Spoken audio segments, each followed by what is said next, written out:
Hello bachcho, let's see this question. The question says, which of the following options gives the correct categorization of different stages of nervous system?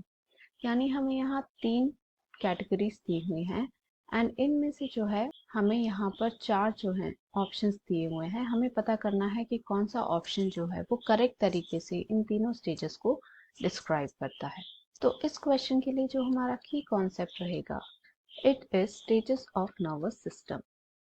सो जो basic component होता है nervous system का या जो functional unit जिसे कहते हैं, it is a neuron, जिसे नर्व सेल भी कहा जाता है। एंड ये जो होती हैं ये एक्साइटेबल सेल्स होती हैं, यानी they have the property to be excited and these are the only cells in the body जिनके पास की ये प्रॉपर्टी पाई जाती है। एंड इनका मेन फंक्शन होता है टू ट्रांसमिट इम्पल्स, ताकि जो सिग्नल के इफेक्ट्स हैं वो पूरी बॉडी में किए जा सके। तो ये जो ट्रांसमिशन है इम्पल्स का from one neuron to another, ये जो है अलग अलग स्टेजेस में होता है, जो कि डिपेंड करता है mainly on the electric charge across the membrane. तो यदि हम स्टेजेस को देखें तो जो फर्स्ट स्टेज आती है दैट इज पोलराइज स्टेट। इसे जो है रेस्टिंग स्टेज भी कहा जाता है, बिकॉज इस स्टेज में जो है एक पोटेंशियल डिफरेंस प्रेजेंट होता है अक्रॉस द मेम्ब्रेन एंड जो हमारा न्यूरॉन होता है वो अनस्टिमुलेटेड होता है, यानी इसके पास कोई सिग्नल नहीं होता। एंड जो सेल मेम्ब्रेन है, जैसा मैंने कहा, इसके अक्रॉस एक पोटेंशियल प्रेजेंट होता है जो कि होता है नेगेटिव एंड वैल्यू होती है -70 मिलीवोल्ट, यानी कि जो सेल के अंदर का एनवायरनमेंट है it is more negative than the outer environment. Second जो स्टेज आती है इसके बाद दैट इज डीपोलराइज्ड स्टेट। ये स्टेट कब आती है? जब जो हमारे न्यूरल सेल या नर्व सेल है उसके पास तक स्टिमुलस पहुंच जाता है, यानी सेल जो है वो एक्साइटेड स्टेट में पहुंच जाती है।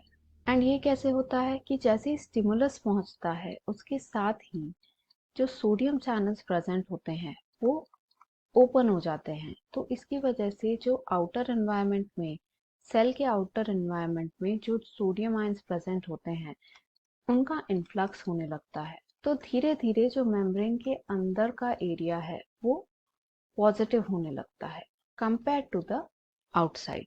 तो इसी को जो है डीपोलराइज स्टेट कहते हैं एंड यहीं से जो एक्शन पोटेंशियल है वो जनरेट होता है। के बाद जो लास्ट स्टेज आती है दैट इज रीपोलराइज स्टेट, जिसका मतलब क्या होता है कि जो हमारी सेल है उसकी मेम्ब्रेन जो है it will return to the original negative potential, because depolarization के टाइम पे जो पोटेंशियल है वो पॉजिटिव हो जाता है। तो इसको वापस लेकर आना टू -70 मिलीवोल्ट, उस प्रोसेस को रिपोलराइजेशन कहते हैं। अब यदि हम हमारे क्वेश्चन में दिए हुए ऑप्शन को देखें तो पहला है पोलराइज्ड। तो पोलराइज्ड में हमने देखा ये जो है रेस्टिंग स्टेज कहलाती है। तो ए के लिए जो है वो फर्स्ट ऑप्शन सही है एंड थर्ड ऑप्शन भी सही है। नेक्स्ट है डीपोलराइज्ड। तो डीपोलराइज्ड में यदि हम देखें तो हमने कहा कि ये एक्साइटेड स्टेट है, यानी सेल ऑलरेडी एक्साइटेड हो चुका है। तो जो बी है उसके लिए केवल थर्ड ऑप्शन जो है वो करेक्ट है। लास्ट जो है वो है एक्साइटेबल सेल। तो हमने यहाँ देखा कि जो एक्साइटेबल सेल है वो न्यूरॉन है, यानी सी जो है उसके लिए केवल थर्ड ऑप्शन सही है। इन सबको यदि हम मिलाकर देखें तो हमारा फाइनल आंसर क्या होने वाला है? Option 3, that is polarized stage is the resting stage, depolarized stage is the excited stage, and excitable cell are the neurons. Hope you understood it well. Best of luck.